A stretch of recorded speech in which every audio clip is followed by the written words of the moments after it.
Chapter 21. The Call. We entered Rijeka, an enchanting cosmopolitan city whose charm begged us to stop and enjoy it. But we couldn't. We were searching for Trsat, a monastery that we were assured would accommodate us. 2 hours later, and at the city limits, we arrived at the base of an interminable set of steps where the monastery were supposed to be.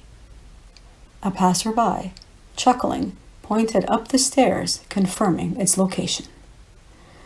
Maybe there won't be so many of them, I thought hopefully. 561 agonizing steps later, followed by a few 100-meter uphill march, we arrived. My legs trembled, my heart pounded, and my lungs searched desperately for air.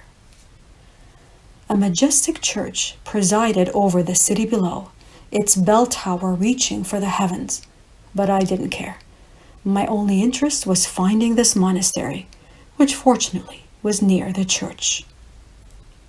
The large wooden door creaked open and a young man, looking no older than 25 and wearing brown Franciscan robes, peered out. He spoke English, and so I presented our needs. I will have to ask the superior for permission, he said. He will return shortly, but you are welcome to wait inside. The young monk led us through an indoor courtyard to a lovely garden whose centerpiece was a cave structure housing a statue of the Virgin Mary of Lourdes. The lights of innumerable candles glowed gently, swaying softly in the breeze and illuminating the statue. The candles balanced precariously in the wax of countless other candles that had melted long ago and left their legacy on the stone for others to stand on. This chapel is dedicated to Our Lady of Trsat, the young monk explained. This is a place of pilgrimage.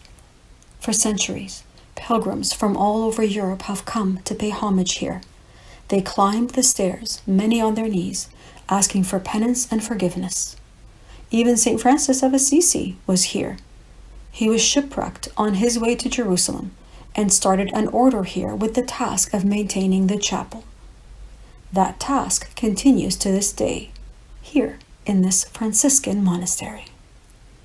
What a strange coincidence, I thought, following the monk inside this chapel, to be in yet another place of pilgrimage, as if we were following some invisible steps in time.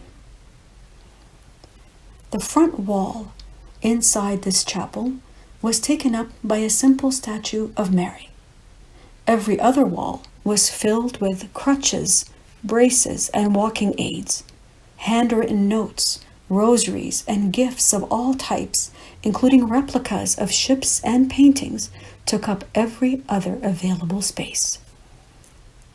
The sick and needy come here, asking to be healed, the monk said reverently. These gifts are a testament of their gratitude and devotion to Our Lady. You are welcome to wait here.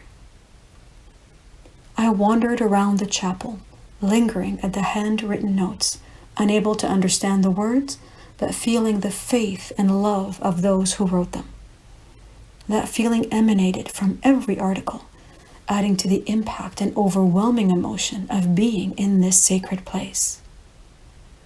Another young monk, also no more than 20, excitedly approached. I am Vlado, he enthused.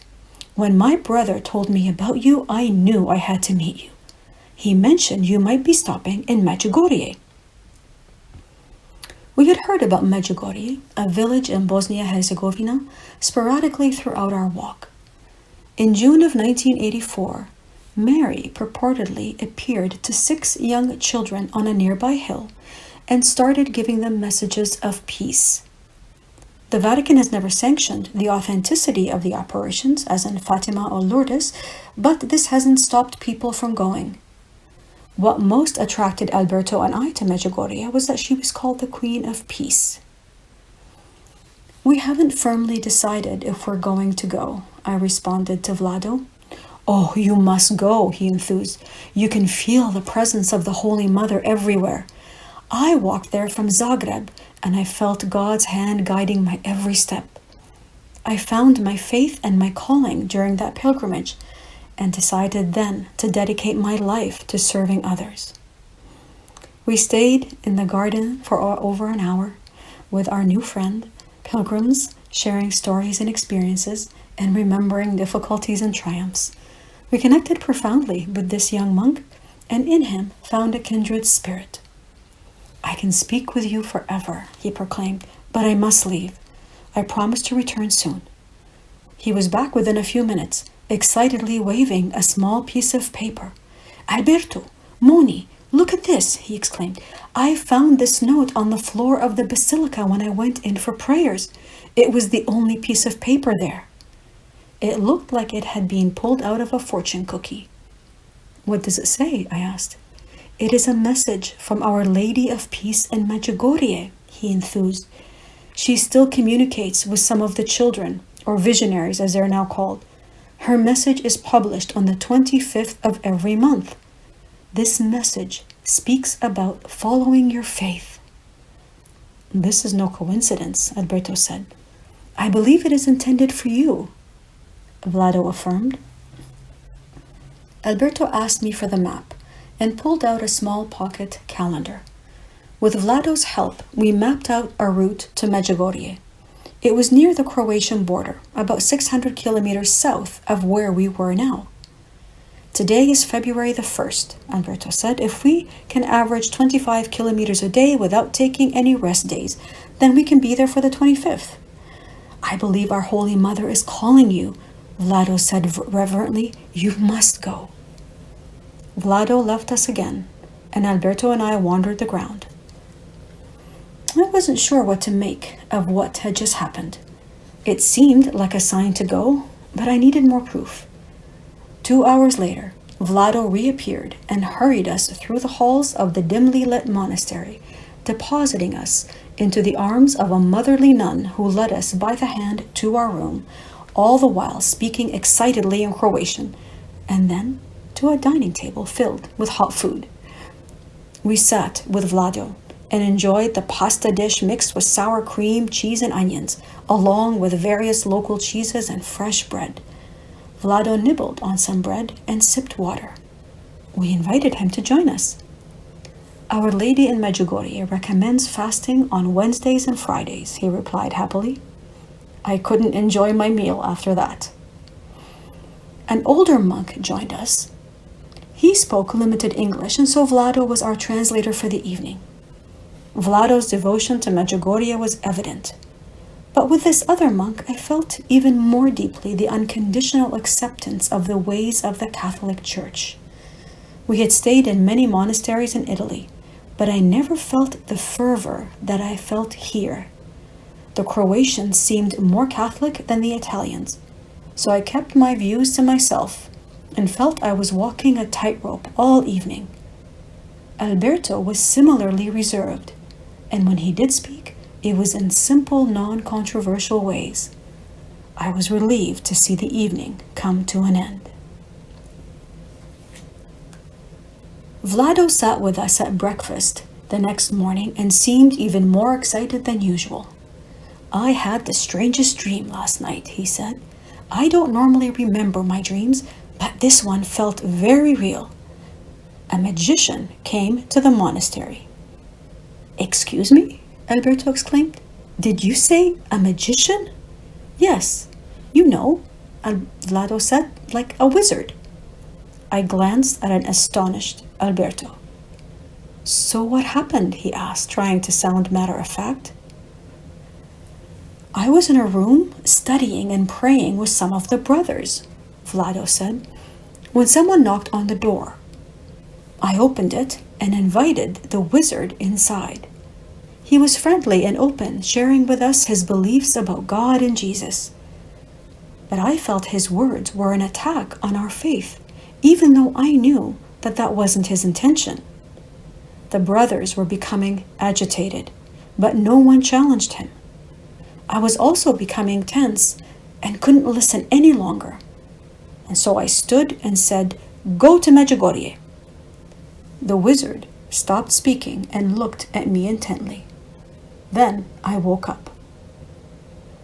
How did you know that he was a wizard? Alberto asked. Did he perform any magic? No, Vlado replied slowly, his eyes firmly fixed on Alberto. He spoke more like a philosopher, but I knew he was a wizard. Vlado announced that he had something for us and pulled out several items from a nearby cabinet, mainly pendants and photos of various Marys and saints. He surprised us with a handwritten list of common Croatian translations to words such as hello, goodbye, my name is, and where's the church? I smiled affectionately when I saw included translations for the full Hail Mary and how to say I am fasting Wednesday and Friday. Finally, Vlado handed me a small English Bible. I had been receiving continual signs for the name John since Italy. First Giovanni in Italian and now Ivan in Croatian. Since St. John was represented by the eagle, I had wanted to search for a message or a sign in this Gospel of the Eagle, but had dismissed the idea of finding an English Bible in Croatia. Now that it was in my hands, however, I was certain that there was something there for me. We said our goodbyes soon after and went on our way. Wasn't that amazing? Alberto enthused once we were out of earshot. Wow, it's the first time I've ever received a message through someone else's dream. If this doesn't prove the existence of magic, I don't know what does. Do you think that Vlado suspects you're a wizard? I asked. Well, judging by the way he was looking at me, I would say yes, he replied. But that doesn't matter. His message is what matters. We need to be in Medjugorje for the 25th. I don't know, Alberto, I said. I want to get there, but I don't want to push myself. Alberto didn't seem pleased with my response. Things were changing quickly, in ways I couldn't understand, and they unnerved me. I needed time to reflect. Perhaps Medjugorje was calling the wizard, but that didn't mean she was calling me.